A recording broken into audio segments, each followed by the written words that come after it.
A190 might settle the mess, Mr. Correctional Officer. Because of what prisoner A190 did might settle the mess, Mr. Correctional Officer. Unchecked authority and unlimited power can lead to significant consequences. In 1971, a basement at Stanford University was transformed into a mock prison, demonstrating how quickly rights can erode under the abuse of power. The Stanford Prison Experiment was not just a psychological study. It served as a wake-up call revealing the delicate line between power and responsibility.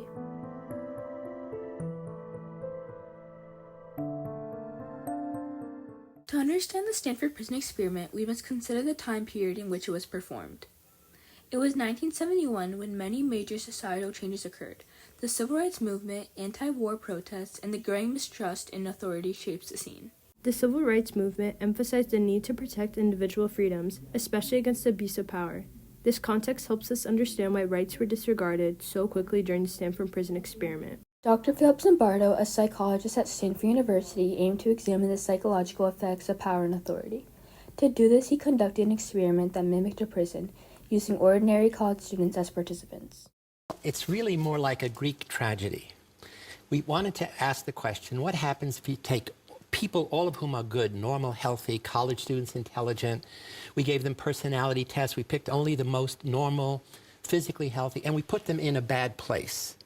And the idea is, does the goodness of people dominate the bad place, or does the bad situation come to corrupt the good people? And the sad answer was the latter. The objective was simple. Half the participants were assigned the role of guards, while the other half would be prisoners. Zimbardo aimed to study how the roles and power dynamics would influence behavior. Yet what unfolded during the study was far more than intended. The experiment began with mock arrests. Prisoners were taken from their homes by real police officers, blindfolded, and brought to the basement of Stanford University, where they were stripped of their personal identities. Say bless you, Correctional Officer. Bless you. Guards were given uniforms, batons, and mirrored sunglasses to create a sense of obscurity. Their only instruction was to maintain order, but there were no clear boundaries. The stage was set for an abuse of power. One of the questions we asked in our interview is, would you prefer to be a prisoner or guard in the study? And every single one said, I prefer to be a prisoner because I might be arrested someday. Over time, the guards became more dominant of their roles. They imposed strict rules, used physical punishments, and humiliating tasks. Prisoners were forced to clean toilets with their hands and subjected to constant psychological torment. By treating the participants this way, the guards violated their safety, identity, and dignity. It shows how those in power can quickly steal rights away when those in charge don't take responsibility. Prisoners deprived of their free will and rights began to break down emotionally. One participant, known as Prisoner 8612, suffered a mental collapse just 36 hours into the experiment. No, I gotta go. To a doctor, anything. No! As an experience, it was unique. I've never screamed so loud in my life. I've never been so upset in my life. And it was an experience of being out of control, both of the situation and of my feelings. Zimbardo, as lead researcher and prison superintendent, had the power to intervene. But instead, he allowed the abuse to continue, rationalizing it as part of the study. The experiment only ended after Zimbardo's wife, Dr. Christina Masloch, visited the site and confronted him. But by then, the damage had already been done.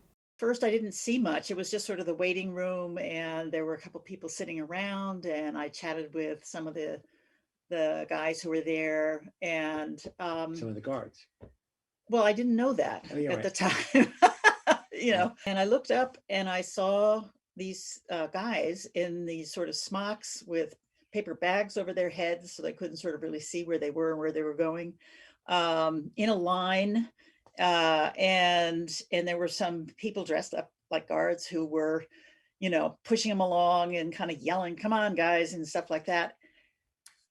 And I just got sick to my stomach. I couldn't believe what I was seeing. The Stanford Prison Experiment exposed how power can influence behavior. Ordinary students, placed in roles of authority, quickly became abusive, while those assigned prisoners were stripped of their identities, making them defenseless and vulnerable.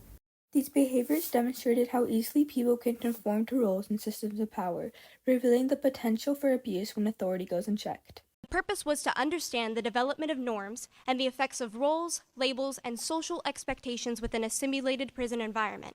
However, I think we're able to see more than just the insight of the harming psychological damage done within the prison system, and we're able to see the true ideologies that live within all of us.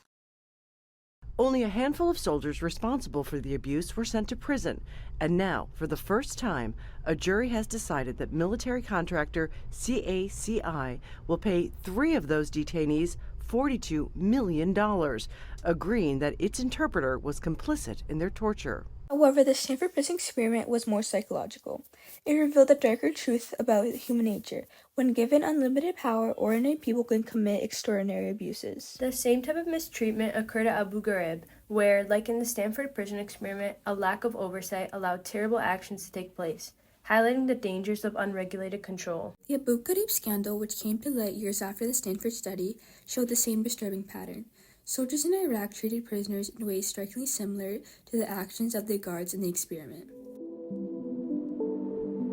I had seen those same visual images 35 years earlier in the prison that I created at Stanford, which got to be known as the Stanford Prison Experiment. The lessons from the Stanford Prison Experiment apply to any situation where people hold power over others, such as in workplaces or law enforcement.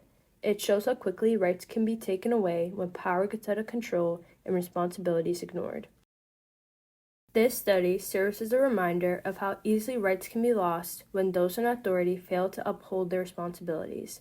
The Stanford Prison Experiment wasn't just about guards and prisoners in a basement, it revealed something fundamental about human nature. As members of society, we must ensure that power is held accountable and that the liberties of the vulnerable are protected.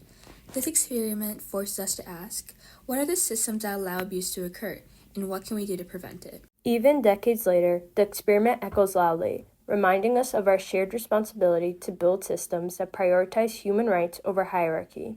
It's not enough to simply condemn the actions of the guards. We must examine the conditions that allowed those actions to take place. It challenges us to reflect on our own roles within society, whether we act to protect those without power or become passive participants in systems of abuse.